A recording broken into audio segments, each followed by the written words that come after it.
Me llamo Aurelio Vargas Mendoza, tengo 78 años y hace 3 meses enterré a mi esposa Consuelo después de 49 años de matrimonio. Eso ya es suficiente peso para cualquier hombre. Pero resulta que el peso más grande no estaba en el cementerio, estaba en el closet. Si estás escuchando esto, quiero que sepas desde el principio de qué se trata.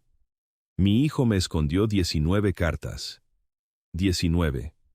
Las escribió mi nieta Natalia durante 12 años, desde que tenía 11 años, desde un orfanato en Tijuana, buscándome, pidiéndome que respondiera. Y yo nunca supe que existían. Hasta ese martes de octubre, cuando abrí el closet de Consuelo para empezar a doblar sus vestidos. Así empieza esto, con olor a lavanda y un closet lleno de ropa que ya nadie va a usar. Yo no soy hombre de muchas palabras. Toda la vida fui albañil, trabajé con las manos, hablaba cuando era necesario y callaba el resto del tiempo. Consuelo siempre decía que yo era como el adobe, terco, cuadrado, pero firme. Ella tenía razón. Me lo decía sin enojo, como dicen las mujeres cuando ya conocen a su hombre hasta los huesos y lo aceptaron hace mucho tiempo. Así era ella. Cuando murió, en agosto, yo no supe bien qué hacer con la casa. Ricky, que así le decimos a Ricardo, mi hijo, me dijo que me tomara el tiempo necesario. Él vive aquí conmigo, en la misma casa de la calle Morelos donde vivimos toda la vida, en San Luis Potosí. Ocupa el cuarto grande, el que antes era nuestro, porque después de que Consuelo se enfermó, yo me mudé al cuarto chico para no molestarla de noche cuando me levantaba al baño. Y así se quedó. Él en el cuarto grande, yo en el chico. No te cuento esto para quejarme. Te lo cuento para que entiendas cómo estaba repartida la casa, cómo estaban repartidas las cosas, y cómo durante 3 meses no fui capaz de entrar al cuarto de Consuelo más que a dormir la siesta cuando el calor apretaba demasiado en el cuarto chico. Ese martes entré decidido. Me dije, Aurelio, ya estuvo, hay que ordenar. La ropa se la puede llevar la señora Petra de la iglesia, que tiene familia numerosa y sabe a quién le puede servir.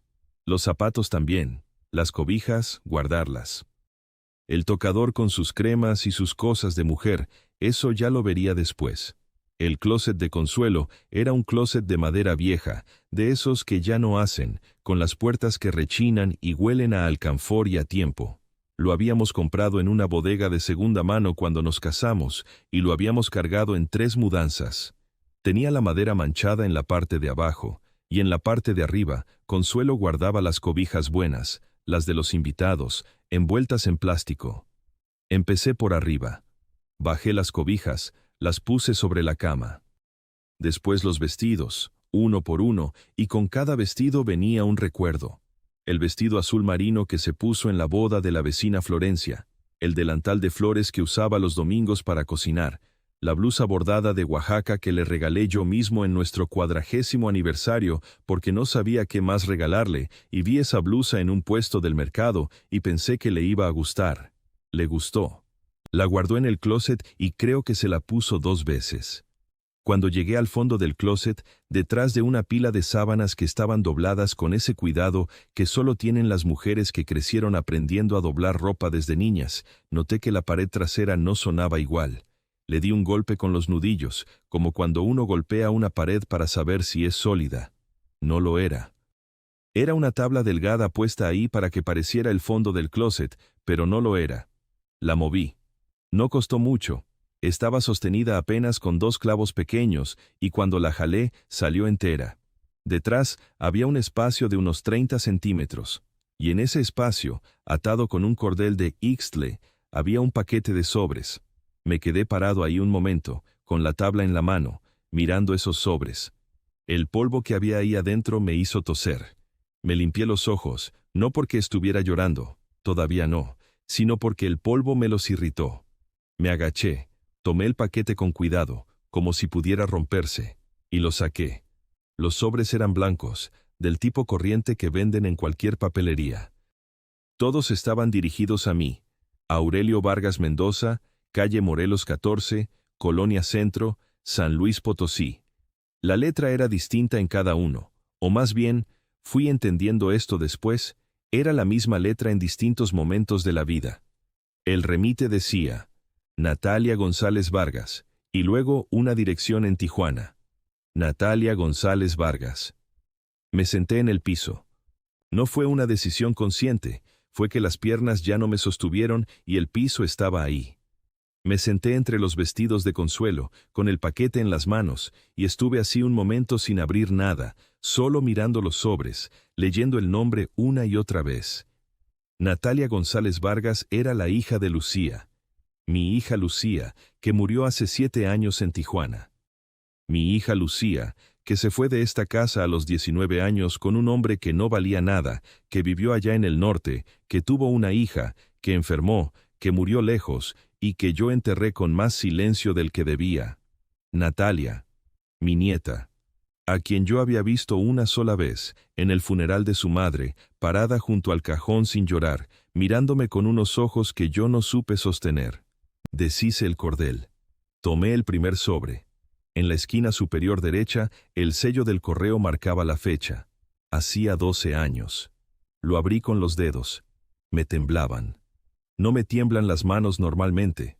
Uno agarra el tabique toda la vida y las manos se vuelven firmes, pero ese día me temblaban. La letra adentro era de niña, redondita, inclinada, con las vocales grandes.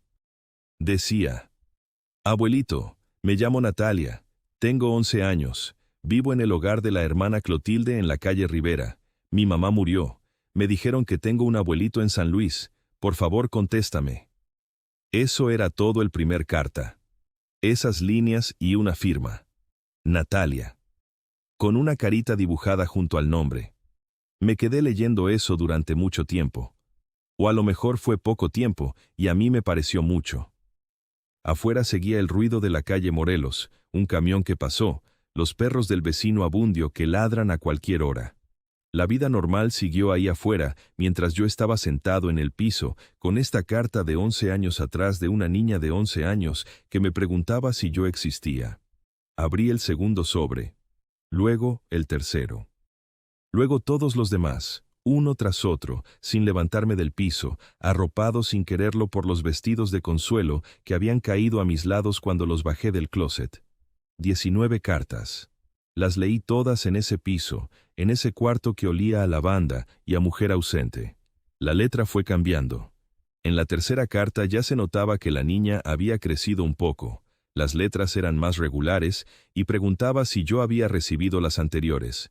En la quinta decía que estaba bien en el hogar, que la hermana Clotilde era buena persona, que aprendió a hacer tamales de elote. En la séptima, esa la leí 3 veces. Decía que un vecino le había dicho, de parte del tío Ricardo, que yo estaba enfermo y que no quería correspondencia. Aún así me escribía. Por si acaso te mejoras, abuelito, aquí sigo yo. En la 10ª carta ya tenía 15 años y la letra era más segura, más apretada, y el tono había cambiado también. Ya no preguntaba si yo había recibido las anteriores. Solo contaba cosas. Que iba a la secundaria, que su maestra de español le dijo que escribía bien, que a veces soñaba con la voz de su mamá, pero ya no recordaba bien su cara, y eso le daba miedo. Eso me hizo cerrar los ojos. La 14ª carta era del año en que Natalia cumpliría 18. Decía que ya a veces pensaba que yo no existía, que quizás todo había sido un error, que quizás no había ningún abuelo en San Luis, o si lo había no quería saber de ella, pero que igual escribía. No sé por qué sigo escribiendo. A lo mejor porque mi mamá me dijo una vez que tú eras buena persona, y yo quiero creerle.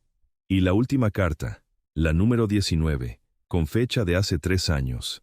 La letra ya era de adulta, compacta, sin adornos. Decía poco. Decía que probablemente esta era la última que mandaba.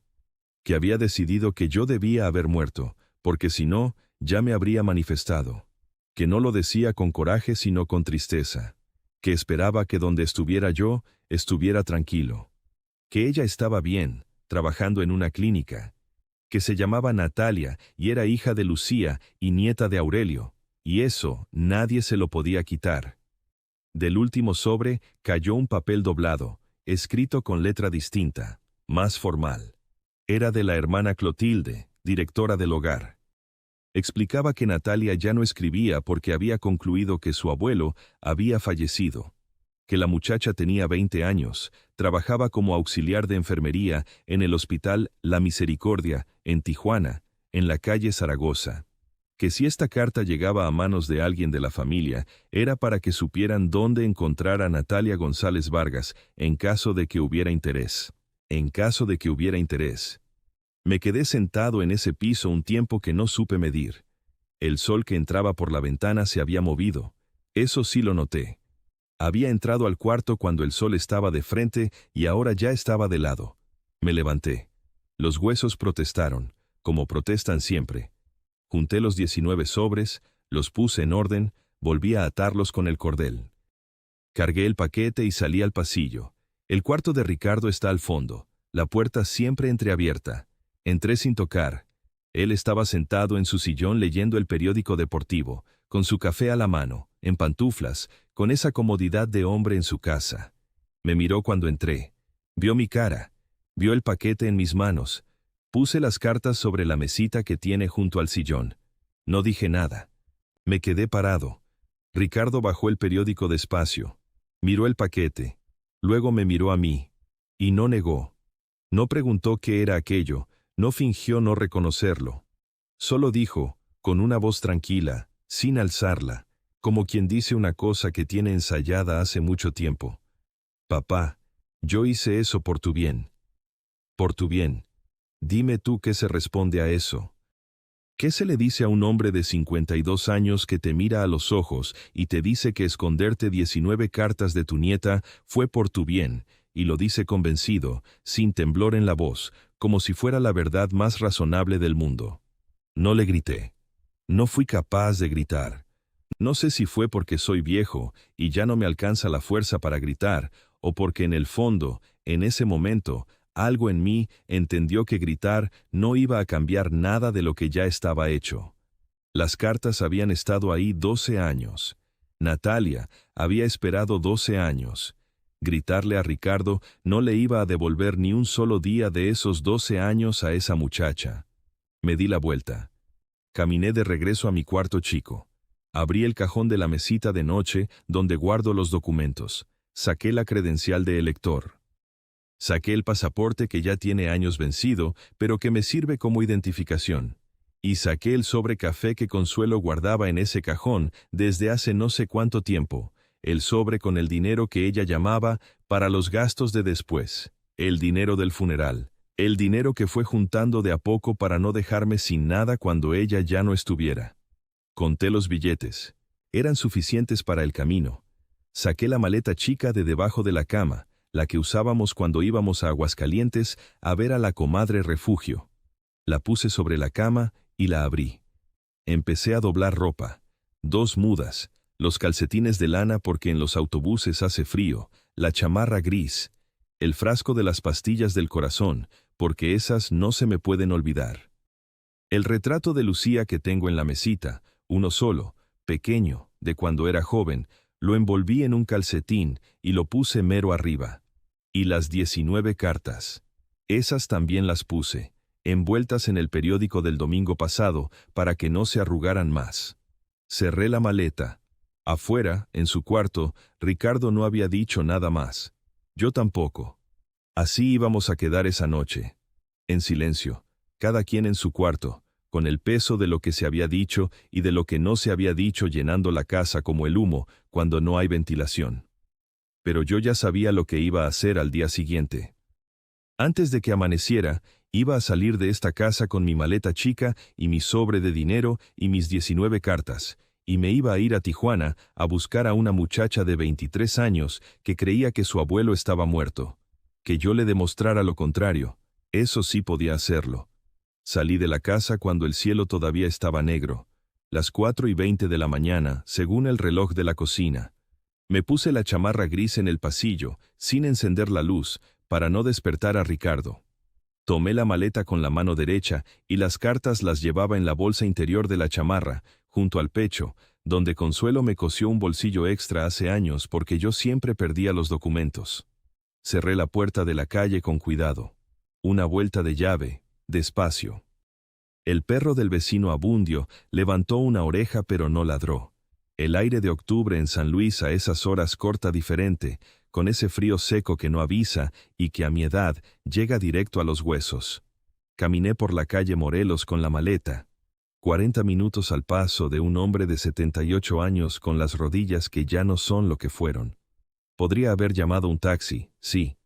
Pero el dinero de Consuelo tenía que rendir hasta Tijuana, y de regreso, y yo sé lo que cuesta un taxi a esa hora.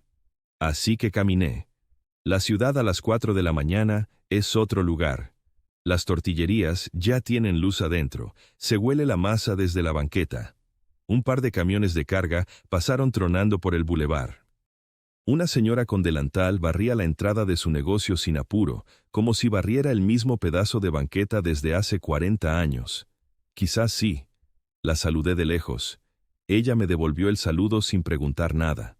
Así son las personas que trabajan de madrugada. No preguntan. En la terminal había poca gente. Familias con bultos, un grupo de jóvenes con mochila, 2 señores dormidos en las sillas de plástico con el sombrero sobre la cara. Me formé en la ventanilla. La cajera era una muchacha de no más de 20 años, con el uniforme de la línea y el cabello recogido, que me miró cuando llegué mi turno con esa expresión de quien no esperaba ver a un viejito solo a esas horas. Le dije que quería un boleto a Guadalajara, el primer camión disponible. Ella revisó su pantalla, tecleó algo, me dijo el precio. Luego me miró de nuevo y preguntó si viajaba solo. Le dije que sí, solo, y que estaba bien así. Ella imprimió el boleto sin decir más, me lo entregó con las 2 manos como hacen las jóvenes bien educadas, y me dijo que el andén era el número 4. Le agradecí. Me llamó abuelito al despedirse, con esa confianza cariñosa que tienen los mexicanos para los viejos desconocidos, y en otro momento a lo mejor me habría molestado un poco, porque uno no deja de ser uno mismo solo porque ya tiene canas. Pero esa mañana no me molestó. Esa mañana me pareció que estaba bien que alguien me dijera algo con cariño, aunque fuera una desconocida en una terminal de autobuses a las 5 de la mañana. El camión salió puntual. Me senté del lado de la ventana, puse la maleta arriba en el compartimento, y cuando el autobús arrancó y las luces de San Luis fueron quedándose atrás, sentí algo que no sé cómo nombrar exactamente. No era alivio, no era miedo. Era más bien la sensación de que algo que llevaba mucho tiempo atorado se había empezado a mover por fin. Afuera, el altiplano se fue iluminando poco a poco.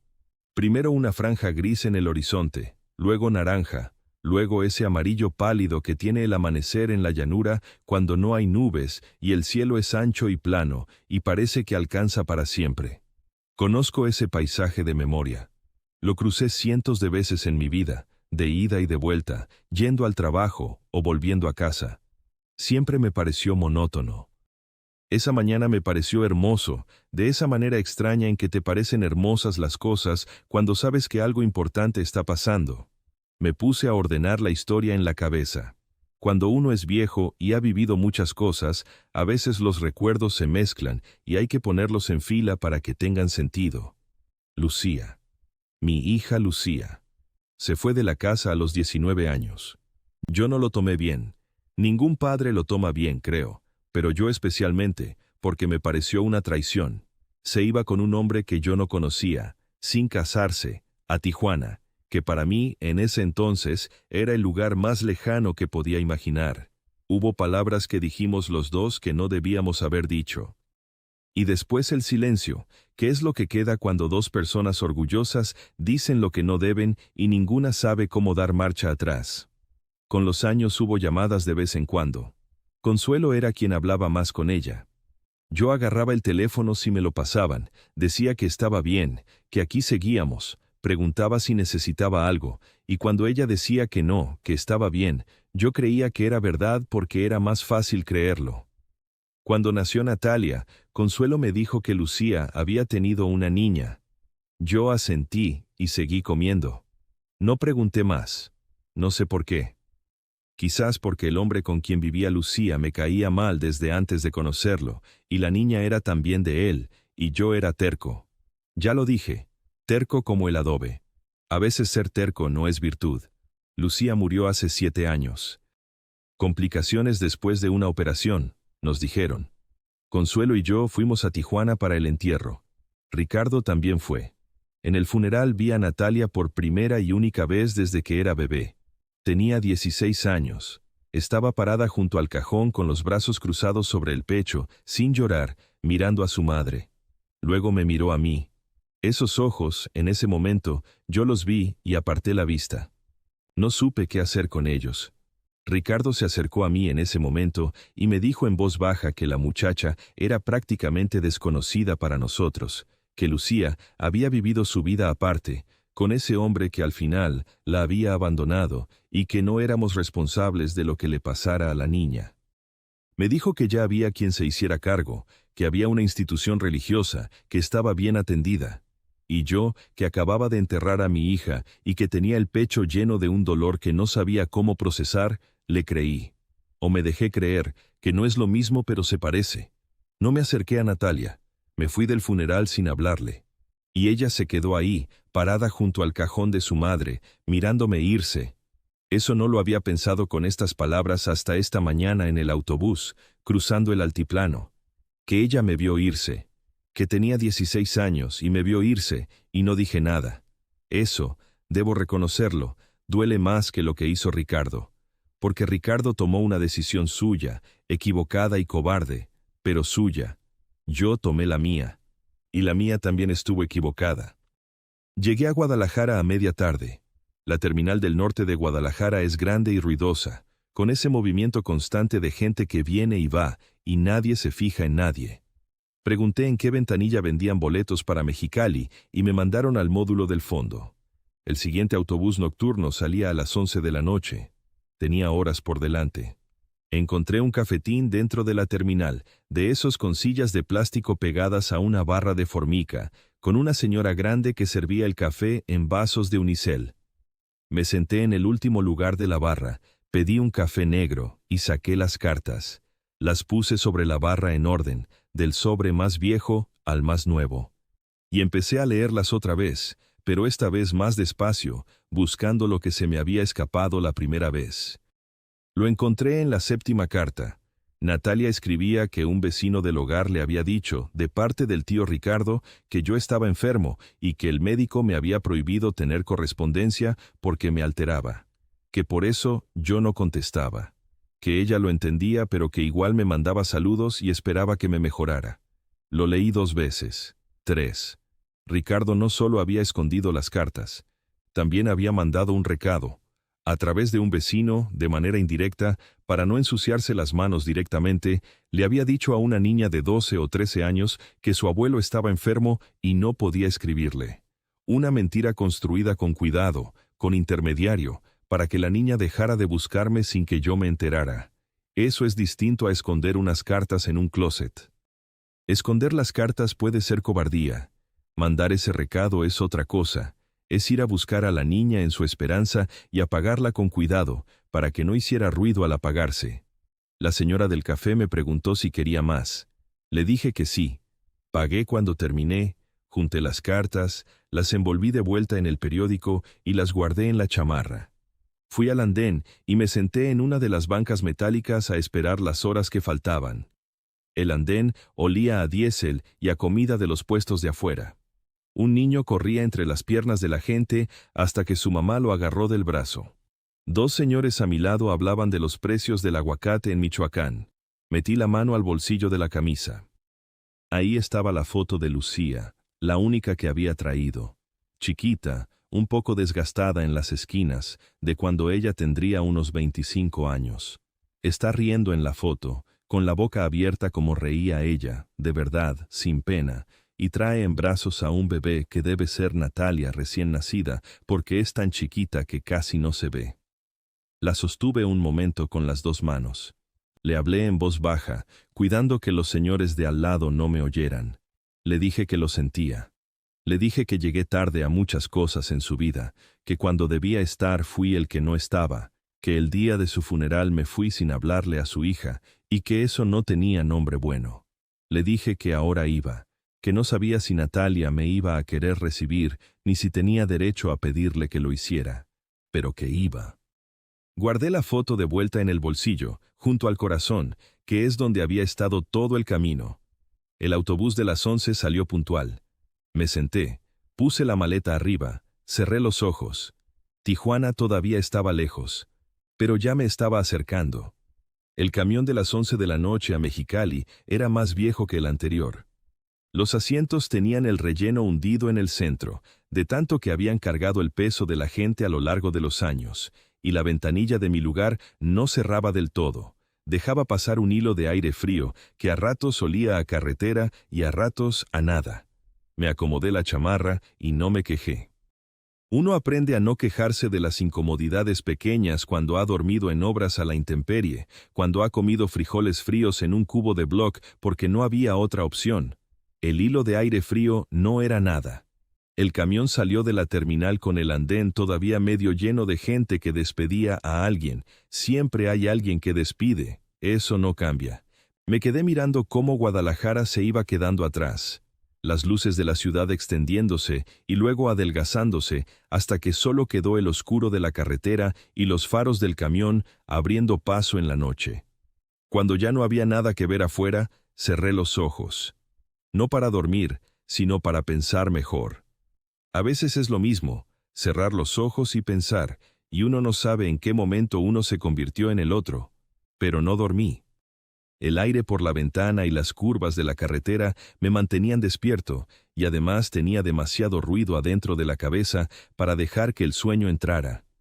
Fue como a la hora de viaje cuando noté que el asiento de al lado, que había salido vacío de Guadalajara, ya no estaba vacío. En una de las paradas intermedias había subido un señor mayor, de esos que suben sin hacer ruido y se acomodan con la tranquilidad de quien ha viajado mucho en su vida. Era más o menos de mi edad, quizás un poco menos, con el cabello blanco peinado con raya a un lado y un bigote recortado con cuidado. Traía un portafolio de cuero café sobre las piernas, de esos que ya no se ven, con las esquinas un poco desgastadas. Se sentó, acomodó el portafolio, miró hacia adelante, y no dijo nada. Estuvimos así un buen rato, los dos en silencio, que es como deben estar los desconocidos en un autobús de noche. Pero entonces el camión pegó un tumbo en un bache, y el portafolio se le fue al piso, y yo lo recogí antes de que él pudiera agacharse, y así fue como empezamos a hablar. Me dijo que se llamaba Severino. Don Severino Ibarra. Maestro jubilado de escuela primaria, originario de Lagos de Moreno, aunque llevaba años viviendo en Guadalajara con su esposa. Iba a Sonora, a visitar a su hija que vivía allá con su esposo y sus nietos. Hacía ese viaje 2 veces al año, siempre en autobús, porque no le gustaban los aviones. Le dije mi nombre, le dije que yo era de San Luis Potosí, que iba a Tijuana. Él asintió como asienten los maestros, con esa calma de quien ha escuchado muchas cosas distintas y ya nada le parece demasiado raro. Preguntó si tenía familia allá, y entonces hice algo que no había planeado hacer. Lo miré un momento, a ese hombre que no conocía, con su portafolio de cuero y su bigote blanco, sentado a mi lado en un autobús que cruzaba la noche hacia el norte, y empecé a hablar. No sé por qué uno le cuenta cosas a los desconocidos que no puede contarle a la gente conocida. Quizás porque un desconocido no tiene historia contigo, no tiene intereses, no va a usar lo que le cuentas para nada. O quizás porque en un autobús de noche, cuando el mundo afuera es pura oscuridad y las luces adentro son esa media luz amarilla que te da a todos una cara igual, uno se siente más libre de decir la verdad. Le conté sobre el closet de Consuelo.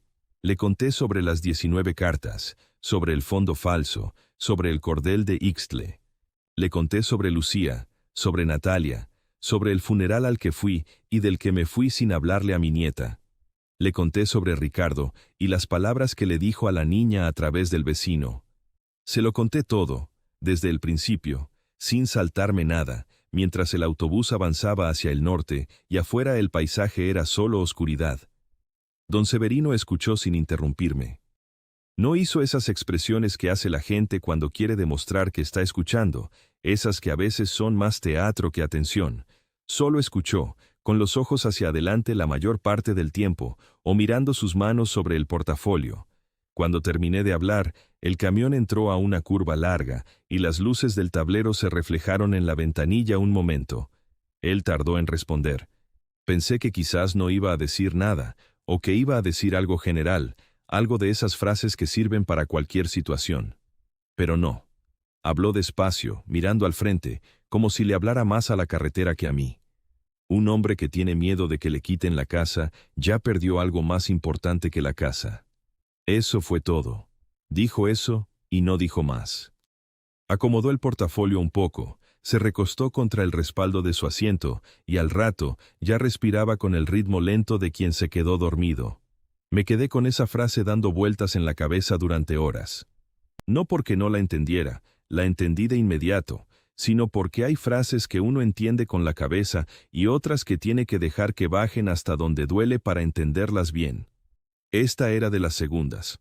Ricardo tenía miedo de que Natalia llegara a reclamar algo de la casa.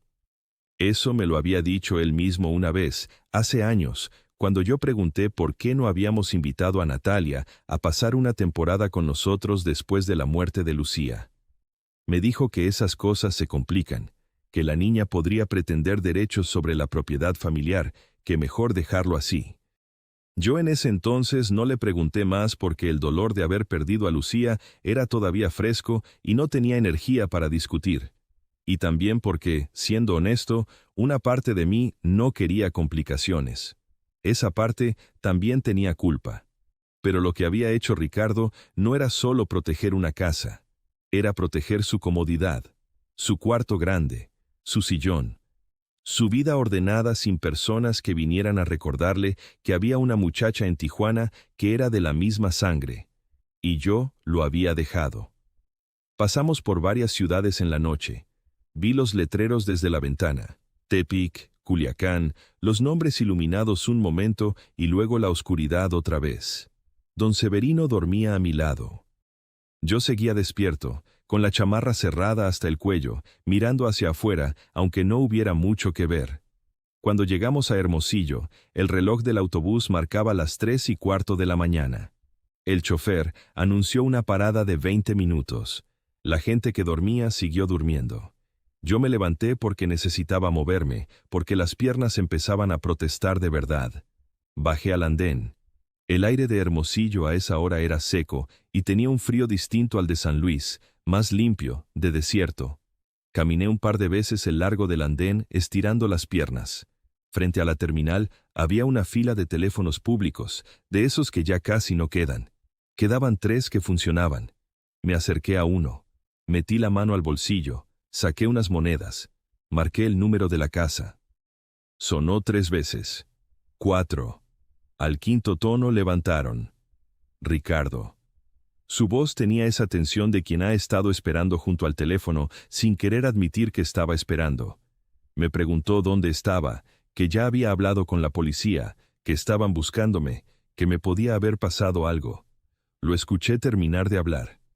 Luego le dije con calma, despacio, para que le quedara claro. Voy a ver a Natalia. No me busques. Cuando regrese, hablamos. Él empezó a decir algo. Yo no lo escuché. Puse el auricular en su lugar. Así de simple. Así de largo que tardé en hacer eso. 78 años para colgarle el teléfono a mi hijo cuando era necesario. Uno aprende tarde algunas cosas. Me quedé parado junto al teléfono un momento, con la mano todavía sobre el auricular. El andén olía a diésel y a café de máquina. Un perro flaco merodeaba junto a los contenedores de basura en el fondo del estacionamiento. Todo tranquilo, todo normal, como si acabar de hacer lo que acabé de hacer fuera la cosa más ordinaria del mundo. Volví al autobús. Don Severino seguía dormido. Me senté, acomodé la chamarra y le dije en silencio a la ventanilla. Ya estuvo, Aurelio. En Mexicali llegamos de mañana, con el sol ya arriba y el calor comenzando. Diferente calor al de San Luis, más pesado, con esa humedad que sube del asfalto. Bajé con la maleta, entré a la terminal y le pregunté al primer empleado que encontré dónde salían los autobuses a Tijuana. Me mandó a la terminal del otro lado de la avenida. Caminé hasta allá. Cuando llegué, el muchacho de la ventanilla me dijo que el último autobús directo a Tijuana había salido hacía 40 minutos. El siguiente no salía hasta las 3 de la tarde. 5 horas. Me lo quedé mirando. Él me miró a mí. No hubo nada más que decir. Entré a la sala de espera. Encontré una banca de metal contra la pared del fondo. Puse la maleta entre mis pies para que nadie me la agarrara, y me senté. La sala de espera de esa terminal en Mexicali era un cuarto largo con luz de tubo fluorescente que zumbaba levemente, de esos tubos que parpadean cada tanto, como si estuvieran pensando si vale la pena seguir prendidos. Las bancas eran de esas soldadas al piso, sin descansabrazos entre asientos, y la mitad estaba ocupada por personas que dormían en las posiciones incómodas que adopta el cuerpo cuando no hay otra opción, recostados de lado, doblados hacia adelante con la mochila como almohada, sentados con la cabeza tiesa como los que se niegan a rendirse al sueño, aunque ya los está venciendo. Yo no dormí. Ya para ese entonces llevaba suficiente tiempo despierto como para saber que el sueño no iba a llegar así como así, no con todo lo que tenía adentro de la cabeza. Me quedé sentado mirando ese cuarto iluminado por esa luz blanca que aplana todo, que hace que las 5 de la mañana se vean igual que las 2 de la tarde, y fue ahí, en ese no tiempo de la sala de espera, cuando el recuerdo que yo había mantenido a distancia durante todo el viaje me alcanzó finalmente. Mis propias ausencias, 20 años. Desde que yo tenía 35 hasta que tuve 55, estuve fuera de casa más tiempo del que estuve adentro. Las obras me llevaban a Monterrey primero, luego a Torreón, luego a la misma Tijuana donde ahora iba, y 2 temporadas, la más larga fue de 14 meses. Trabajé del otro lado de la frontera, en Bakersfield, California, sin papeles, en los campos, y luego en la construcción, ganando en dólares lo que no podría haber ganado en México en 3 años. Mandaba dinero, eso sí. Todos los meses, sin falta, llegaba el giro a casa de Consuelo. A veces llegaba tarde porque el sistema fallaba o porque me quedaba corto un mes y tenía que esperar, pero llegaba. Eso para mí era cumplir. El hombre cumple trayendo el dinero, eso era lo que me habían enseñado, eso era lo que yo creía. Consuelo me escribía cartas largas, de su letra redonda que inclinaba un poco hacia la derecha, en hojas de cuaderno arrancadas con cuidado para que no quedaran bordes irregulares. Me contaba de la casa, de los vecinos, de la salud de su madre, de lo que costaba la canasta en el mercado, y me contaba de los hijos, de Ricardo, que iba bien en la escuela, que había sacado buenas calificaciones, que se estaba haciendo responsable, y de Lucía. Me contaba de Lucía, que había entrado a la secundaria, que había sacado el primer lugar en el concurso de declamación de la escuela, que preguntaba cuándo llegaba yo, que había días en que llegaba de la escuela y se sentaba junto a la ventana de la sala a esperar el cartero por si había carta mía. Yo leía eso, lo leía y pensaba, qué bueno, está bien, la niña está bien. Y luego doblaba la carta y la guardaba en el cajón de mi cuarto de la pensión donde vivía con otros 4 trabajadores, y seguía con mi día. ¿Le escribía a Lucía? Sí. Algunas veces. Le mandaba saludos al final de las cartas para Consuelo. Dale un beso a los chamacos. O en Navidad le ponía su nombre en el sobre con el dinero para los regalos. Eso era mi presencia en su vida esos años. Ahora, sentado en esa banca de metal en Mexicali, con la luz fluorescente zumbando arriba de mi cabeza, me pregunté por primera vez algo que debería haberme preguntado hace mucho tiempo. ¿Lucía me escribió a mí también? Aparte de las cartas de consuelo, aparte de los saludos que le mandaba yo de vuelta, ¿me escribió ella a mí directamente? Y no supe responder. No porque la respuesta fuera no, sino porque simplemente no lo recordaba. No podía distinguir en mi memoria si había habido cartas de Lucía para mí, cartas con su nombre en el remite, cartas que preguntaran algo que solo me preguntaban a mí, cartas que necesitaran una respuesta que solo yo podía dar. No lo recordaba. Y eso era peor que recordar que no. Porque si Lucía me había escrito, y yo era capaz de creer que sí, que una niña que se sentaba junto a la ventana a esperar el cartero tarde o temprano, agarra un papel y escribe, y si esas cartas habían llegado, y yo las había puesto en el mismo cajón que las de Consuelo sin darles el peso que merecían. Entonces, lo que le había hecho Ricardo a Natalia no era algo que había brotado de la nada. Era algo que ya estaba sembrado. Algo que yo mismo, de alguna manera, había cultivado con mi ejemplo. No le robé las cartas a Lucía, no hice eso, pero quizás no las leí con los ojos con que ella necesitaba que las leyera, con los ojos de un padre que entiende que una niña que espera al cartero está esperando mucho más que un papel. Hay cosas que uno guarda sin saber que las está guardando. Las pone en algún cajón de adentro, las deja ahí, y con los años se convencen de que no existen. Y luego llega un momento, como ese, en una sala de espera a las 5 de la mañana, y abren todos solos. Metí la mano al bolsillo de la camisa.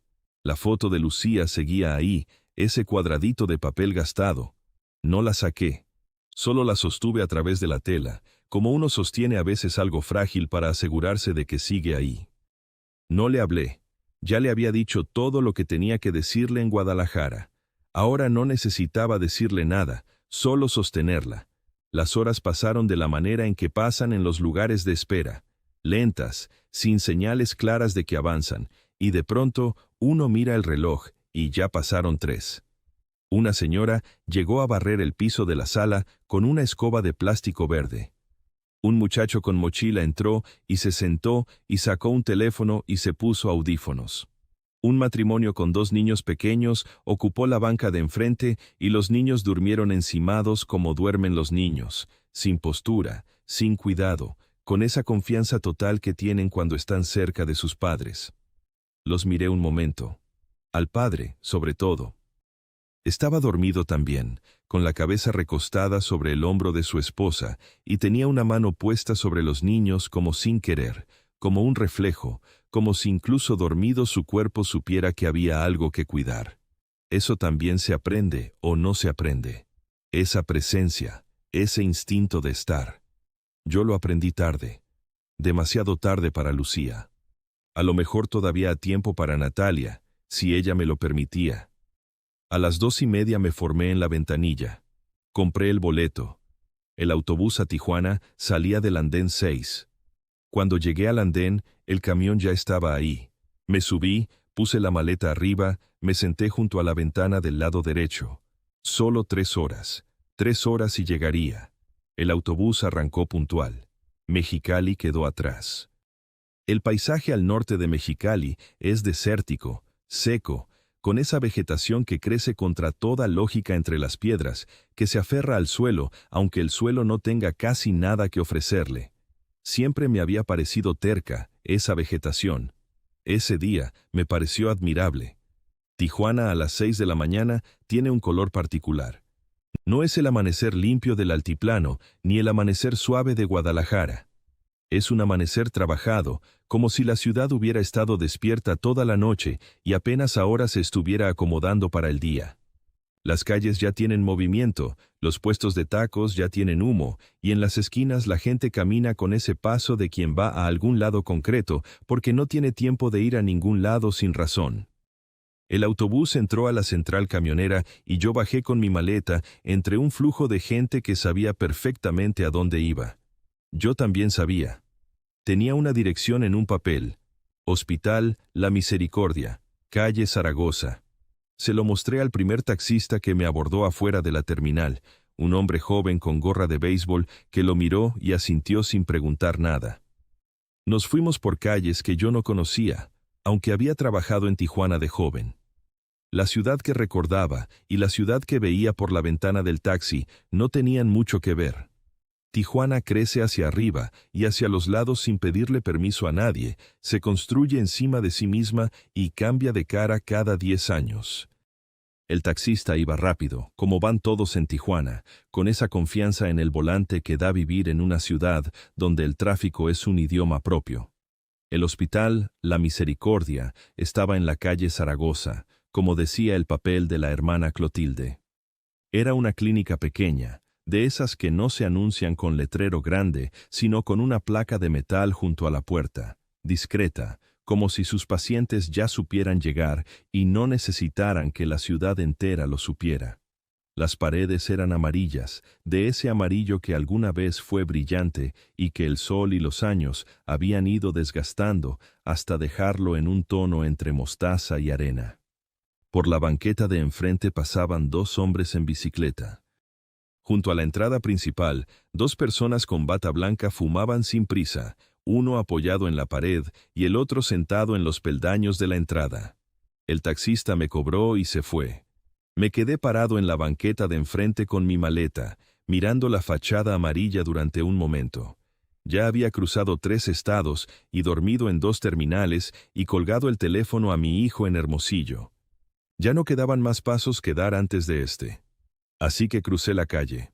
El guardia de seguridad estaba sentado en una silla junto a la puerta, un hombre de mediana edad con uniforme azul marino y una expresión neutra de quien pasa muchas horas mirando quién entra y quién sale. Me miró llegar con la maleta y me preguntó a quién buscaba. Le dije el nombre. Natalia González Vargas, le dije, auxiliar de enfermería. Me miró de arriba a abajo, no con mala intención, sino con la desconfianza profesional de alguien que cuida una entrada y no conoce al viejo con maleta que tiene enfrente. Me preguntó si era familiar. Le dije que sí, que era su abuelo. Él repitió eso con un tono que no era ni crédulo ni incrédulo, solo registraba la información. Luego tomó el teléfono que tenía sobre su mesa y marcó adentro. Esperé. Los 2 de la bata blanca que fumaban me habían mirado cuando llegué y ya habían vuelto a su conversación. El aire de la mañana en Tijuana tenía esa humedad del Pacífico que uno nota después de días en el altiplano, más pesada, con olor a mar, aunque el mar no se vea desde ahí. Apoyé la maleta junto a mis pies y me quedé parado, derecho, con las manos juntas adelante. El guardia habló brevemente al teléfono, colgó y me dijo que esperara. Esperé 5 minutos. Quizás fueron menos. El tiempo en ese momento no funcionaba de manera normal. Las puertas de vidrio de la entrada se abrieron. Salió una mujer joven, alta, de cabello oscuro recogido atrás con una liga, con bata azul claro de las que usan el personal de enfermería. Tenía la cara de alguien que lleva ya varias horas trabajando. No cansada de la vida, sino cansada del turno, que es un cansancio distinto y más honesto. Caminó hacia mí desde las puertas con una expresión de quien me busca ahora, de esa manera en que caminan las personas cuando las llaman de sus labores sin avisarles bien el motivo. Se detuvo a 2 metros.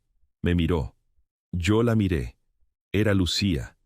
No era Lucía, eso lo sé, pero era Lucía en la estructura de la cara, en la manera en que tenía los pómulos, en la forma de los ojos que en mi hija eran negros y en esta muchacha eran de ese café muy oscuro que a ciertas luces parece negro. Era más alta que Lucía. Tenía las manos de quien trabaja de pie muchas horas, las manos de su madre también, quizás, o quizás las de la sangre que compartíamos sin habernos visto en 7 años. Ella no me reconoció. No tenía por qué. Me había visto una sola vez, hacía 7 años, de lejos, en un funeral, cuando yo era el señor mayor que llegó del sur y se fue sin hablar con nadie. Le dije, Natalia, soy Aurelio Vargas, tu abuelo. Vi cómo le cambiaba la cara. Eso es difícil de describir porque pasó muy rápido, y pasaron muchas cosas. Primero fue la duda, los ojos que lo analizan a uno para saber si hay razón para creer lo que escucharon. Luego fue algo más oscuro, algo que venía de más adentro, que no era para mí específicamente, sino para todo lo que ese nombre representaba. Los años sin respuesta, los 12 años de cartas al vacío. Luego hubo un momento, brevísimo, casi no lo vi, de algo parecido al alivio, como cuando uno encuentra algo que había buscado mucho tiempo y que ya casi se había convencido de que no existía.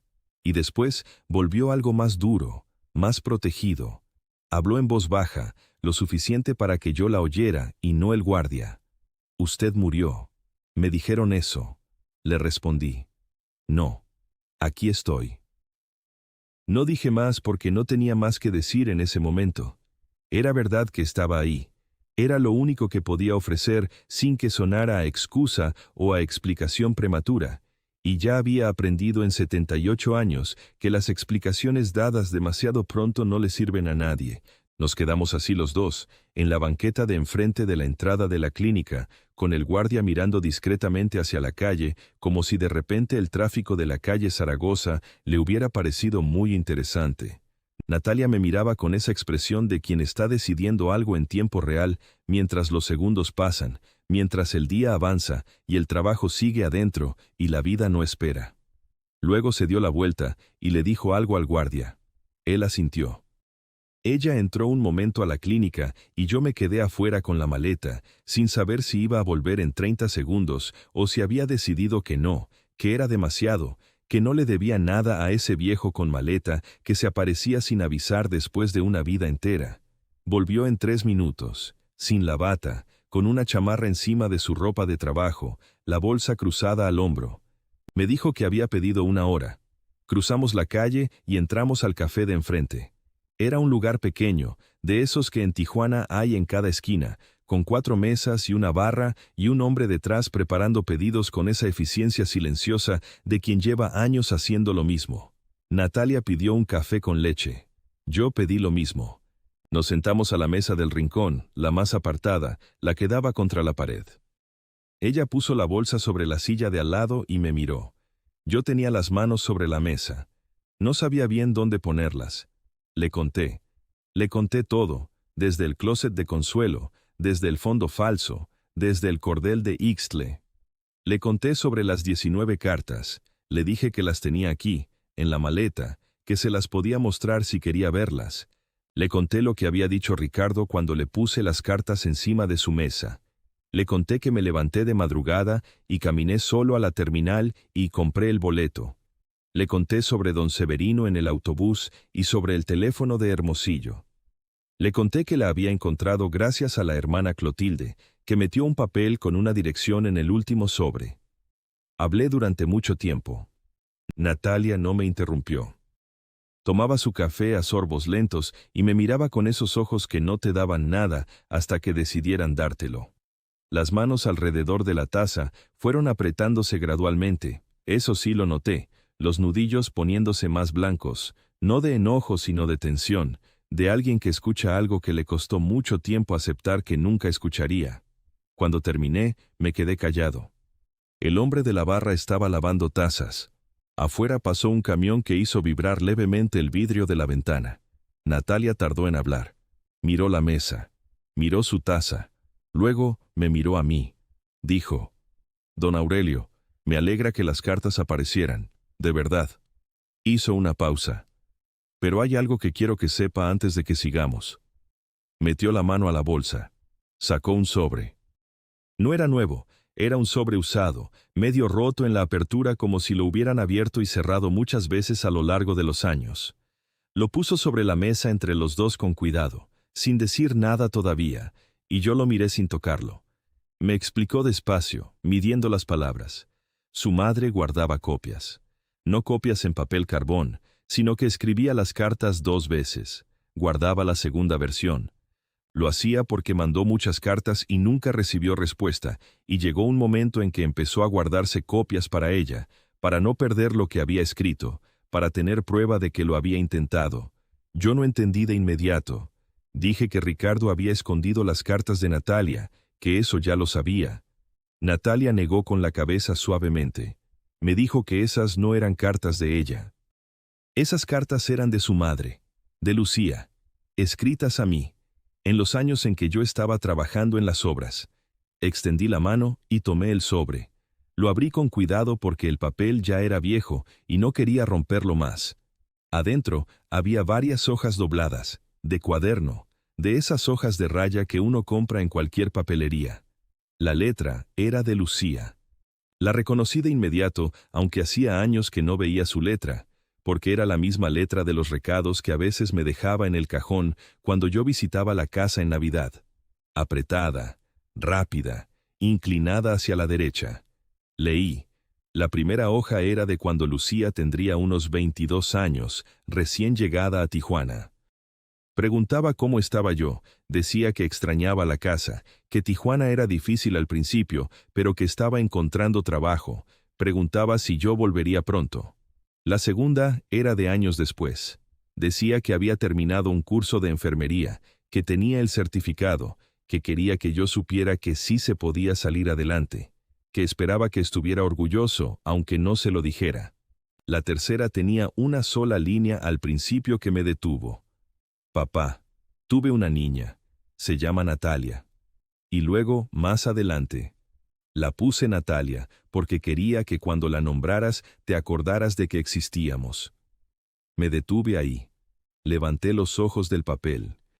Natalia me miraba desde el otro lado de la mesa con esa calma que tienen las personas que ya lloraron todo lo que tenían que llorar por una cosa y ahora solo les queda la verdad pelada, sin adornos. Seguí leyendo. Había más cartas, años distintos, preguntas que no recibieron respuesta. No reproches, no acusaciones, solo preguntas. ¿Estás bien, papá? ¿Recibiste lo que te mandé? ¿Cuándo regresas? La última carta que había en el sobre era de cuando Lucía ya debía tener unos 30 y tantos. Decía que había dejado de escribir no porque estuviera enojada, sino porque ya no sabía si las cartas llegaban o si yo simplemente no quería contestar y que le dolía más no saber que saber, así que prefería no saber. Doblé las hojas con cuidado, las puse de vuelta en el sobre. Le pregunté a Natalia si Ricardo había escondido estas también. Ella negó con la cabeza. Me dijo que no, que su madre había mandado esas cartas durante años y que yo simplemente no había respondido, que no era Ricardo, que era yo. Lo dijo sin crueldad. Lo dijo de la manera en que se dice una cosa que se sabe con certeza desde hace mucho tiempo y que cansa cargar sola, y uno decide soltarla sobre la mesa entre dos personas para que pese menos. No era un ataque. Era la verdad puesta en el centro para que los dos pudiéramos verla. Me quedé callado durante un tiempo que no supe medir. Natalia esperó. Luego dijo, «No estoy enojada con usted, don Aurelio. Quiero que sepa eso. Ya pasé por eso y ya no vivo ahí». Tomó su taza, que ya debía estar fría. «Pero quiero que empecemos desde donde es verdad, no desde donde es más fácil». Eso fue lo que me dijo. Esa muchacha de 23 años, que vivía sola en una ciudad de frontera y trabajaba turnos de enfermería y estudiaba por las noches para tener un título, me dijo eso con la voz tranquila de quien aprendió muy joven que la verdad duele menos que la mentira sostenida. Yo pensé en ese momento que Consuelo habría dicho algo parecido si hubiera tenido la oportunidad, que la verdad, aunque amargue, al menos alimenta, que las mentiras bonitas dejan hambre. Le dije que tenía razón. Le dije que las cartas de Lucía las tendría que haber respondido, y que si no lo hice fue porque era terco, y porque era el tipo de hombre que confundía mandar dinero con estar presente, y que ahora entendía la diferencia, aunque fuera demasiado tarde para hacer algo con eso. Le dije que Ricardo le había hecho daño escondiéndole sus cartas, eso era cierto, pero que yo le había hecho daño a su madre mucho antes, sin que nadie me lo escondiera nada, con mi silencio propio. Natalia me escuchó. Cuando terminé de hablar, asintió despacio. No dijo que estaba bien. No dijo que me perdonaba. Dijo que le parecía bien que lo dijera en voz alta, que era un comienzo. Terminamos el café. Ella miró el reloj en su teléfono y dijo que tenía que volver. Que su turno seguía. Que si quería, nos podíamos ver en la tarde, cuando ella saliera, que podíamos comer algo y seguir hablando. Me preguntó dónde me iba a quedar. Le dije que todavía no sabía, que necesitaba encontrar un hotel cerca. Me dijo que había uno a 2 cuadras, barato pero limpio, que se llamaba Hotel Reforma, que la señora de la recepción se llamaba Doña Amparo y que era buena persona. Salimos del café. Ella cruzó la calle hacia la clínica. Yo me quedé en la banqueta con mi maleta, mirando cómo empujaba las puertas de vidrio y desaparecía adentro. El Hotel Reforma era exactamente lo que Natalia había dicho, barato y limpio. Doña Amparo era una mujer de unos 60 años con lentes de aumento que me cobró la noche por adelantado sin hacerme preguntas y me dio una llave con un llavero de plástico naranja. El cuarto era chico, cama, silla, mesa con un vaso de vidrio arriba, ventana que daba al callejón lateral, olor a cloro y a pintura vieja. Suficiente. Puse la maleta en la silla, me senté en la cama. Los resortes protestaron un poco, y entonces hice algo que no había hecho desde agosto, desde que enterré a Consuelo, desde que volví de ese cementerio y entré a la casa vacía y me fui directo al cuarto chico sin hablar con nadie. Lloré. No fue un llanto con ruido ni con dramática. Fue el llanto de los viejos, que es más silencioso que el de los jóvenes, porque los viejos han aprendido que el llanto no cambia las cosas, pero a veces es lo único que queda cuando uno finalmente deja de cargar solo lo que no debería haber cargado solo. Me incliné hacia adelante con los codos en las rodillas y la cara entre las manos y dejé que pasara. Lloré por Lucía, que le escribió cartas a un padre que no las leyó bien. Lloré por Natalia de 11 años, sentada en el hogar de la hermana Clotilde con su carta redondita con la carita dibujada, esperando una respuesta que yo ni siquiera sabía que existía. Lloré por Consuelo, que había muerto con ese secreto en el closet, o que lo había sabido, o que no lo había sabido, porque eso todavía no lo entendía bien, y que ya no estaba para que yo le preguntara. Lloré por Ricardo, que creció con un padre ausente y aprendió que lo que uno no abraza con amor, lo protege con miedo. Y lloré por mí, por ese Aurelio terco y cuadrado que mandó dinero todos los meses y creyó que eso era suficiente, que eso era ser padre, que eso era estar. No era suficiente. Nunca lo fue. Pero era lo que había. Y de lo que hay, aunque sea poco y tarde, todavía se puede hacer algo. Me quedé así un buen rato, en ese cuarto de hotel en Tijuana, con la ventana que daba al callejón y el sol de la mañana, entrando en un ángulo oblicuo, y el ruido de la ciudad afuera, que seguía siendo la ciudad sin importar lo que yo estuviera sintiendo adentro. Luego me limpié la cara con la manga de la chamarra. Me quité los zapatos. Me recosté en la cama sin quitarme la ropa, con la maleta todavía en la silla y las cartas todavía adentro. Cerré los ojos. Esta vez, sí dormí. Desperté cuando el sol ya estaba del otro lado de la ventana, cayendo sobre el callejón en ángulo de tarde. No supe por un momento dónde estaba. Eso pasa cuando uno duerme en lugares nuevos. El cuerpo sabe que algo cambió, pero la cabeza tarda en ponerse al corriente. Luego vi la maleta en la silla, el vaso de vidrio sobre la mesa, el llavero naranja colgado en la cerradura, y lo recordé todo de golpe, como siempre se recuerdan esas cosas, sin aviso. Me senté en la cama. Afuera el callejón tenía los ruidos de la tarde en Tijuana. Una radio en algún piso de arriba, alguien que arrastraba algo pesado por el pavimento, voces que no llegaban completas. Me quedé escuchando ese ruido sin pensar en nada particular, que es lo que uno hace cuando el cuerpo todavía no está listo para que la cabeza vuelva a trabajar. Llamaron a la puerta.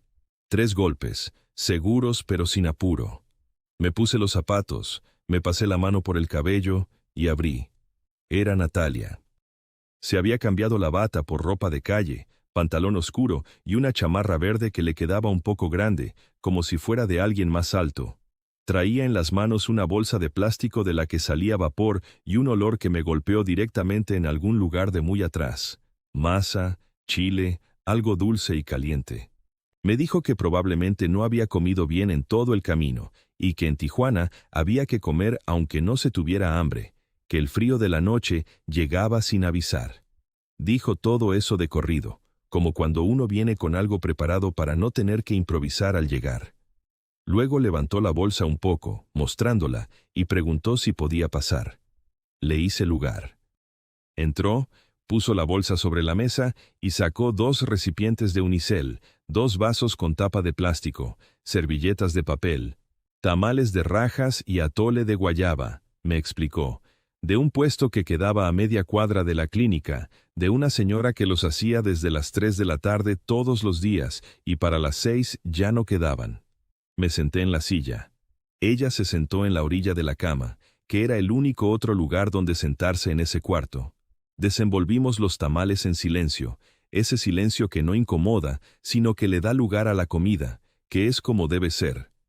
El atole estaba caliente todavía y olía a guayaba de verdad, no de concentrado, de guayaba que alguien había cocido con tiempo y con cuidado. Le dije que estaba bueno. Ella dijo que sí, que la señora del puesto se llamaba Doña Refugio y que tenía ese puesto desde hacía más de 20 años en el mismo lugar, que era de esas personas que uno da por hecho que siempre van a estar ahí hasta que un día no están. Y así, con los tamales en la mano y el atole humeando en los vasos de plástico, el tono de todo cambió. Ya no estábamos en el café de enfrente de la clínica con la verdad puesta sobre la mesa entre los dos. Estábamos en un cuarto de hotel chico, comiendo comida caliente que ella había traído sin que yo se lo pidiera, y eso era otra cosa. Eso era más parecido a la vida normal. Le pregunté por su trabajo, no para cambiar de tema, sino porque quería saber, de verdad, cómo era su día a día, qué hacía con sus manos en esa clínica de paredes amarillas. Me contó. Hablaba de su trabajo de la misma manera en que hablan las personas que encontraron lo suyo y lo saben, con ese tono que no es presumido sino seguro, que viene de adentro. Hacía turnos de mañana y de tarde, a veces de noche cuando faltaba personal. Trabajaba principalmente en el área de recuperación postquirúrgica, ayudando a los pacientes en las primeras horas después de la anestesia, que eran las más difíciles, las de mayor desorientación. Le gustaba esa parte, me dijo, porque en esas horas las personas estaban muy vulnerables y necesitaban que alguien estuviera ahí con calma, sin apuro, solo presente. Mientras hablaba hacía un movimiento con la mano derecha, una especie de gesto suave hacia adelante, cuando quería explicar algo, como acercando el punto para que quedara más claro. Ese movimiento lo vi y tuve que desviar los ojos un momento, porque era el mismo gesto de Lucía. Idéntico. De esos gestos que uno no aprende sino que trae, que vienen en la sangre o en algún lugar más misterioso que la sangre. Me contó también de su estudio. Estaba inscrita en el colegio de enfermería en modalidad mixta, mitad en línea y mitad presencial los sábados, porque entre el trabajo y el costo no podía hacer más que eso. Le faltaban 2 años para terminar. Me lo dijo sin queja, como un dato, como quien ha calculado ya muchas veces el camino que queda y sabe bien qué hay en él y ha decidido seguir de todas formas.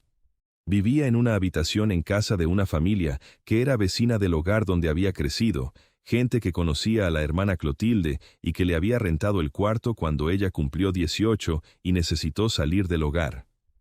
El cuarto era pequeño, pero tenía ventana y podía poner sus cosas. Tenía sus libros, su ropa, una foto de su madre. Era suyo. La escuché. La escuché de una manera en que creo que no había escuchado a nadie en mucho tiempo, con toda la atención, sin estar pensando en lo que iba a decir yo después. Y mientras la escuchaba pensé que esta muchacha había construido su vida entera con sus propias manos, sin nadie que le extendiera nada, y que lo había hecho bien, con dignidad, con un rumbo claro, y que yo no había tenido nada que ver con eso. Que ella había llegado a ser quien era a pesar de nosotros, no gracias a nosotros. Eso no era un reproche. Era simplemente la verdad, y una que llenaba el pecho de algo complicado, que era orgullo y vergüenza al mismo tiempo, y que no supe cómo nombrar entonces, ni sé cómo nombrarlo ahora. Cuando terminamos de comer, junté los recipientes vacíos y los puse en la bolsa de plástico. Le pregunté si quería más atole. Dijo que no, que ya estaba bien. Hubo una pausa, de esas que tienen peso propio. Le pregunté si quería que me quedara unos días. Ella bajó los ojos a sus manos un momento. Luego me miró. Me dijo que sí, que quería que me quedara, pero que antes de hablar de días y de planes, quería pedirme una cosa. Le dije que dijera. Me dijo que quería que llamara a Ricardo. Esa noche, desde su teléfono, con ella presente. No me sorprendió que lo pidiera. En algún lugar, mientras comíamos, ya lo había intuido. Asentí. Natalia sacó el teléfono del bolsillo de la chamarra. Me lo extendió con el número ya marcado. Solo faltaba presionar llamar. Lo tomé. Lo sostuve un momento. Luego presioné. Sonó 2 veces. Ricardo contestó al segundo tono, como si hubiera estado con el teléfono en la mano. Su voz tenía esa tensión de los últimos días, más tirante que de costumbre, como una cuerda que se ha estirado demasiado y no sabe si puede estirarse un poco más sin romperse. Preguntó quién llamaba desde ese número. Le dije que era yo, que estaba en Tijuana, que había encontrado a Natalia y que estaba bien. Hubo un silencio. Luego empezó a hablar, despacio primero y luego más rápido, con ese tono que yo le conocía desde niño, cuando se ponía a la defensiva. Me dijo que lo que había hecho, lo había hecho pensando en la familia, que Lucía nunca había mantenido contacto con nosotros de verdad, que la muchacha era prácticamente desconocida, que podía haber complicaciones legales con la propiedad, que él solo había querido proteger lo que teníamos. Lo escuché sin interrumpirlo. Natalia estaba sentada en la orilla de la cama, con las manos juntas sobre las rodillas, escuchando todo porque el cuarto era pequeño y el teléfono no estaba en altavoz, pero la voz de Ricardo llegaba igual. Cuando Ricardo terminó, le dije con calma: «Ella te está escuchando, Ricky. Díselo tú mismo». Silencio. Un silencio largo, de esos que uno puede medir casi en respiraciones. Natalia no se movió. Yo tampoco. Luego la voz de Ricardo cambió. No fue un cambio dramático, no fue que de pronto se le quebrara. Fue más sutil que eso. Fue como cuando uno afloja un poco algo que había tenido apretado mucho tiempo, y el sonido que hace no es un golpe, sino solo un cambio de tensión. Dijo el nombre de Natalia. Y luego dijo que no sabía cómo explicarle lo que había hecho, que había tenido miedo, que el miedo no lo justificaba, pero que era la verdad, y que lo que hizo estuvo mal. Lo dijo así, con esas palabras, sin adornos. No fue una disculpa completa, no hubo llanto, no hubo gran declaración. Fue simplemente la primera vez en todo ese tiempo que Ricardo dijo algo verdadero sobre lo que había hecho, en voz alta, dirigido a la persona a quien se lo debía. Y eso, aunque fuera poco, era un primer paso. Los primeros pasos no tienen que ser perfectos para ser reales. Natalia escuchó. Cuando Ricardo terminó de hablar, guardó silencio un momento y luego dijo que lo había escuchado, que necesitaba tiempo para saber qué hacer con eso, que por ahora era suficiente. Yo le dije a Ricardo que nos íbamos a quedar unos días en Tijuana, que cuando regresáramos a San Luis hablaríamos, que si quería hacer algo útil, que lo pensara bien antes de que llegáramos. Colgué, le devolví el teléfono a Natalia. Nos quedamos un momento en ese silencio de después, el silencio que deja una conversación difícil cuando ya terminó y uno no sabe todavía cómo está. Luego Natalia soltó el aire que debía haber tenido contenido un buen rato, sin que se notara dramático, solo ese alivio pequeño de soltar. Me dijo que estaba bien. Que gracias. Le dije que no, que gracias a ella. Esa noche no habló más de Ricardo. Habló de otras cosas, de sus compañeras en la clínica, de un paciente anciano que había estado en recuperación esa semana y que le recordaba a un abuelo imaginario que ella se había inventado de niña en el hogar porque no tenía uno real. Lo dijo sin acusación, casi con humor, con esa distancia que da el tiempo cuando uno ha procesado el dolor lo suficiente como para contarlo sin que lastime al contarlo. Me dio risa a mí también, aunque tenía el pecho apretado. A veces la risa y el pecho apretado van juntos. Se fue pasadas las 9. En la puerta se detuvo un momento, me miró y me dijo que mañana, si quería, podía pasar a buscarla al salir de su turno y podíamos caminar por el centro, que había cosas que ver. Le dije que sí. Cerró la puerta despacio. Me quedé en el cuarto solo. Apagué la luz grande y dejé prendida la pequeña lámpara de la mesita que daba una luz amarilla y tibia. Me senté en la silla, saqué las 19 cartas de la maleta y las puse sobre la mesa. Las miré sin abrirlas. Solo las miré, ese paquete de años y de espera y de letra que fue creciendo de carta en carta. Pensé que le debía una carta a Natalia. No un mensaje de teléfono, no un saludo de vuelta a través de alguien. Una carta de verdad, escrita a mano, en papel, con sobre y todo, que ella pudiera abrir y leer y guardar si quería o no guardar si no quería, pero que existiera, que fuera algo concreto que ella pudiera sostener en las manos y saber que llegó porque yo mismo se la puse en las manos. La 20ª carta. La primera mía. Pero esa noche no la escribí todavía. Esa noche necesitaba dormir y dejar que todo lo de esos días se asentara, que bajara de la cabeza al pecho y del pecho a algún lugar más quieto donde las cosas dejan de moverse y uno puede verlas con claridad. Los 3 días siguientes los pasé en Tijuana con Natalia. Caminamos por el centro, como ella había dicho. Me llevó a ver el mercado, donde los puestos de comida se alineaban y el olor era a todo al mismo tiempo. Me señaló la farmacia donde compraba sus medicamentos, el parque donde a veces se sentaba los domingos con un libro. Me mostró su ciudad con la naturalidad de quien vive en un lugar y lo ha hecho suyo sin pedirle permiso a nadie. Al segundo día, por la mañana, mientras yo tomaba el café en la barra de doña Amparo y Natalia estaba en su turno, sonó el teléfono de recepción del hotel. Doña Amparo contestó y luego me dijo que era para mí. Era Ricardo. Me dijo que quería venir, que si Natalia lo aceptaba, quería venir a Tijuana. No me preguntó a mí si yo lo aceptaba, me preguntó si ella lo aceptaba. Eso fue lo primero diferente que noté. Le dije que se lo preguntara él a ella. Hubo una pausa. Luego me preguntó si podía darle el número de Natalia. Se lo di. Ricardo llamó a Natalia ese mismo día. Ella me contó esa tarde, cuando nos encontramos al salir de su turno, que él había llamado y le había pedido permiso para venir. Que había sido breve, sin muchas palabras, pero que había pedido permiso en lugar de simplemente anunciar que llegaba. Que eso le pareció bien. Que le había dicho que podía venir. Llegó al tercer día, en el primer autobús de la mañana desde San Luis. Traía una bolsa de mano, no maleta grande, como quien viene a algo concreto y no planea quedarse más de lo necesario.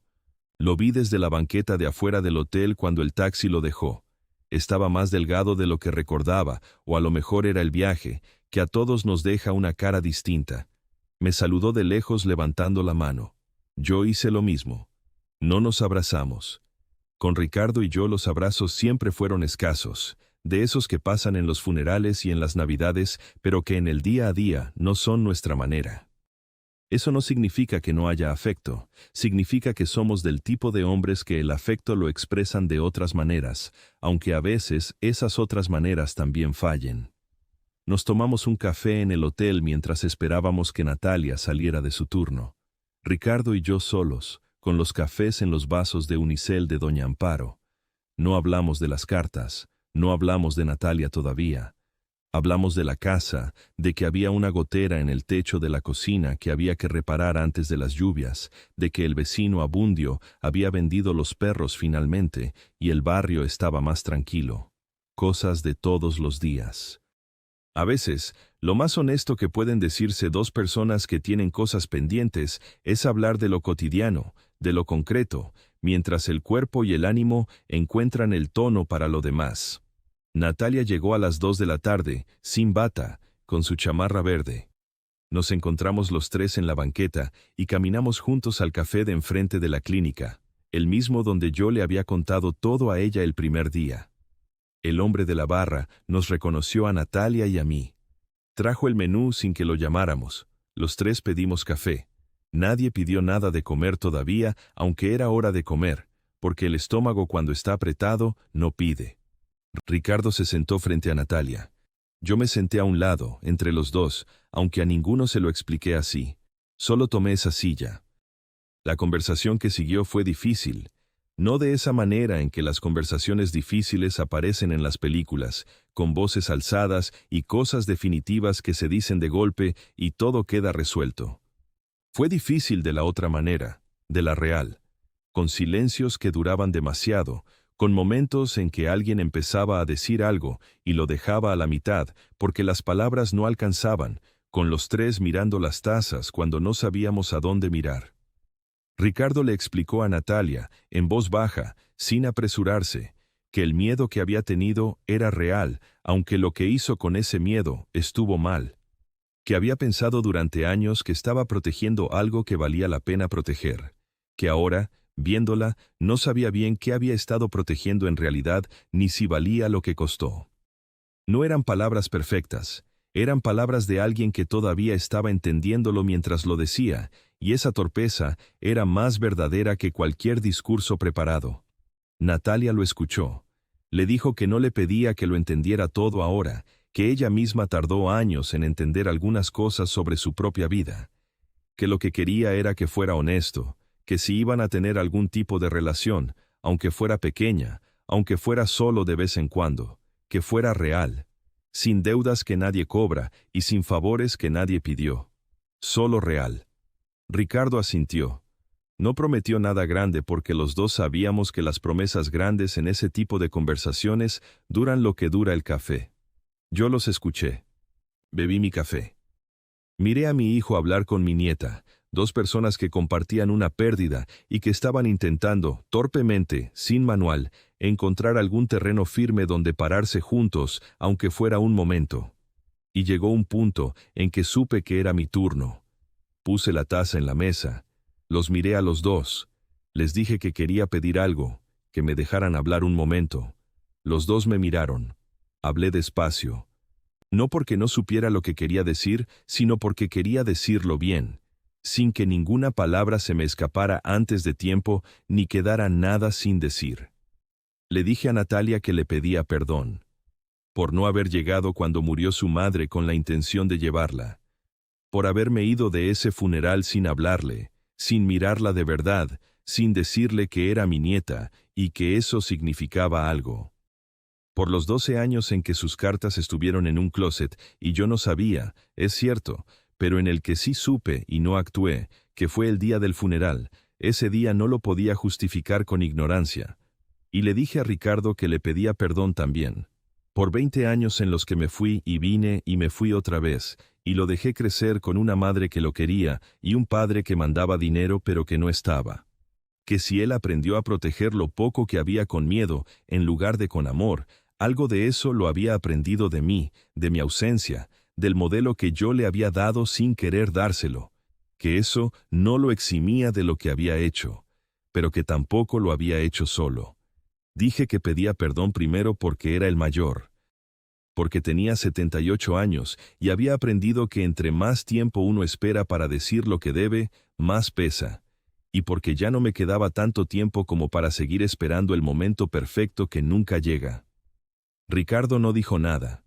Se dio la vuelta hacia la ventana. Vi que la mandíbula se le tensó una vez, de esas maneras en que el cuerpo hace lo que la boca no va a hacer. Miró la calle un buen rato. Natalia puso su mano sobre la mía, sin decir nada. La puso y la dejó ahí, sobre la mesa, sobre mis manos viejas de albañil que ya no tienen la fuerza que tuvieron, pero que todavía pueden sostener algo si se lo ponen encima. Afuera del café, Tijuana seguía siendo Tijuana. El ruido de los camiones, alguien que tocaba el claxon más lejos, el sol de la mañana sobre las fachadas amarillas y grises y rosas de la calle Zaragoza, el movimiento de la gente que iba y venía sin saber ni importarle lo que estaba pasando adentro de ese café con 4 mesas y un hombre que lavaba tazas. La vida normal siguiendo, como siempre, ¿qué es lo que hace? Esa tarde, de vuelta en el hotel, saqué de la maleta el cuaderno pequeño que Consuelo siempre me ponía cuando viajaba, por si se te ocurre algo que anotar, y que yo nunca había usado porque no era hombre de anotar cosas. Busqué un bolígrafo en el cajón de la mesita. Había uno, azul, de los que dejan los hoteles. Me senté a la mesa. Puse el cuaderno abierto. Arranqué una hoja con cuidado para que no quedaran bordes irregulares, como hacía Consuelo en sus cartas de antes, y escribí. Escribí despacio, con la letra que tengo, que no es bonita pero es mía. Escribí el nombre de Natalia arriba, como encabezado. Escribí la fecha. Y luego le conté, en esa carta, las cosas que no había podido decirle en el café, ni en el cuarto del hotel, ni en ninguno de esos días. Que la primera vez que leí su carta de 11 años en el piso del cuarto de Consuelo, con la letra redondita y la carita dibujada junto al nombre, algo en mí supo de inmediato que esa niña era mía, aunque nunca la hubiera conocido bien. Que lo que sentí en ese momento no fue solo culpa, sino también algo más parecido al reconocimiento, al encuentro con algo propio que uno no sabía que tenía. Le escribí que no le prometía ser el abuelo que ella debería haber tenido desde el principio, porque ese tiempo ya no existía, pero que si ella quería, podía ser el que le quedaba, el que había, el real. Doblé la hoja. Busqué en la bolsa de la maleta y encontré un sobre, de esos que vienen en los cuadernos. Lo cerré. Escribí su nombre en el frente con el mismo bolígrafo azul. Al día siguiente, cuando nos despedimos en la banqueta de la clínica, antes de que yo tomara el taxi a la central para volver a San Luis, le puse el sobre en la mano. Le dije que era la carta número 20. Ella me miró. Bajó los ojos al sobre. Luego me miró otra vez, y sonrió, de esa manera que sonríen las personas cuando algo que esperaron mucho tiempo finalmente llega y ya no saben exactamente qué hacer con ello excepto sostenerlo. esta carta sí llegó. De eso estoy seguro, porque yo mismo se la puse en las manos.